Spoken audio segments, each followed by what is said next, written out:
আলী বানাত অস্ট্রেলিয়ার এক যুবক, অস্ট্রেলিয়ায় ওইখানে থাকে। উনি লক্ষ লক্ষ টাকার মালিক, তাগড়া যুবক, 21 বছরের যুবক। উনি একটা ব্রেসলেট ব্যবহার করত, 5 লক্ষ টাকা। এক জোড়া জুতা পরিধান করত, 1 লক্ষ টাকা। একটা পোশাক ব্যবহার করত, একটা জামা প্যান্ট ব্যবহার করত, 2 লক্ষ টাকা। একটা গাড়ি ব্যবহার করত, 5 কোটি টাকা। এক কাপ চা খাইতো 80,000 টাকা। হঠাৎ করে একদিন হোটেলে বসে, ভালো করে শুনবেন, হোটেলে বসে চা খাচ্ছে।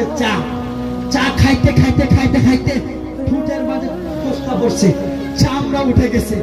80,000 টাকা এক কাপ চা, কত সুন্দর না হবে, কথা কোন ঠিক কিনা? চা খাইতে খাইতে ঠোসকা পড়ছে। উনি ভাবছে আমার একটু ঠোসকা পড়ে গেছে, একটু সামান্য কথা। তো ডাক্তারের গায়ে বলছে, ডাক্তারকে গায়ে বলছে, ডাক্তার সাহেব আমি চা খাতে আমার হোটেলের মাঝে একটা ঠোসকা পড়ে গেছে, আমাকে ওষুধ দেন। ডাক্তার ওষুধ দিয়েছে, এমন করে 2-3 দিন গেছে, লাহে লাহে বাড়তেছে, ভালো হয় না, ভালো হয় না, বাড়তে বাড়তে বাড়তে অনেক হয়ে গেল।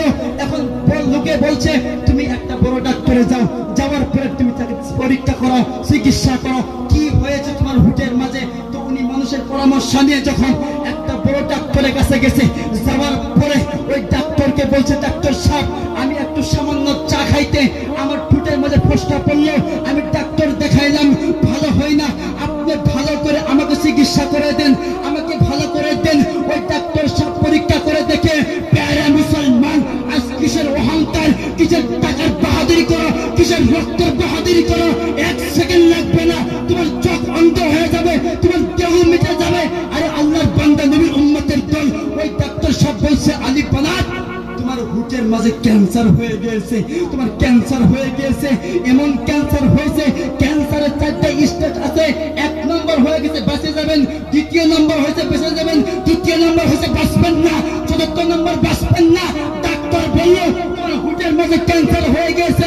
আলী বানাত বলে, ডাক্তার সাহেব আমার লক্ষ লক্ষ টাকা, আমার 5 কোটি দামের গাড়ি আছে, আমি সব সম্পদ বিক্রি করে দিব, আপনি আমাকে ভালো করেন, আমি তাগড়া যুবক, আমাকে ভালো করেন। ডাক্তার বলছে আমি বাঁচাইতে পারবো না, একজন বাঁচাবে। তিনি কে? চিৎকার দিয়ে বলুন, তিনি কে? তিনি কে? তিনি কে? তিনি বলেন আমার আল্লাহ।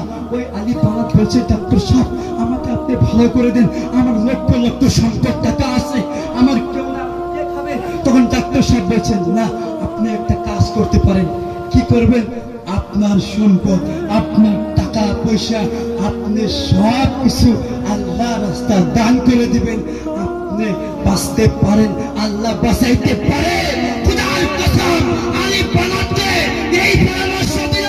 আর সকালবেলা মসজিদে যায়, ইমাম সাহেবকে বলছে, ইমাম সাহেব এই টাকা আমি দেখাই গেলাম দুনিয়ার মাঝে, ও যুবকেরা এই টাকার বাহাদুরি করো না, অহংকারী করো না, যে আমি আলী বানাতের লক্ষ লক্ষ কোটি কোটি মিলিয়ন মিলিয়ন টাকা থাকার পরে আমি আলী বানাতকে ওই ডাক্তার বাঁচাইতে পারলো না। এই টাকার বাহাদুরি করো না, বৈরাগ করো না, অহংকার করো না, আমি আলী বানাত সব দান করে দিলাম আল্লাহ রাস্তা। এই কথা বলার পরে মসজিদে ইমাম সাহেবকে বললো, হুজুর সকাল থেকে আমাকে কোরআন শিক্ষা দেন, আমাকে কোরআন পড়ান। খোদার কসম ডাক্তার বলছে 3টি মাস বাঁচবা। আল্লাহ রাব্বুল আলামিন খুশি হয়ে আলী বানাতকে 3টি বছর হায়াত দিয়েছে। চিৎকার দেখুন সুবহানাল্লাহ, সুবহানাল্লাহ, সুবহানাল্লাহ। 3টি বছর হায়াত দিয়েছে। ডাক্তার বলছে 3 মাস বাঁচবেন, ডাক্তারের কথা 3 মাস বাঁচে নাই। আল্লাহ বলে দান করলে মানুষের হায়াত বাড়ে, দান করলে মানুষের হায়াত বাড়ে, কোরআন পড়লে মানুষের হায়াত বাড়ে, কোরআন পড়লে মানুষের বেমার শিফা হয়, দান করলে মানুষের বেমার শিফা হয়। এই কথা বলার পরে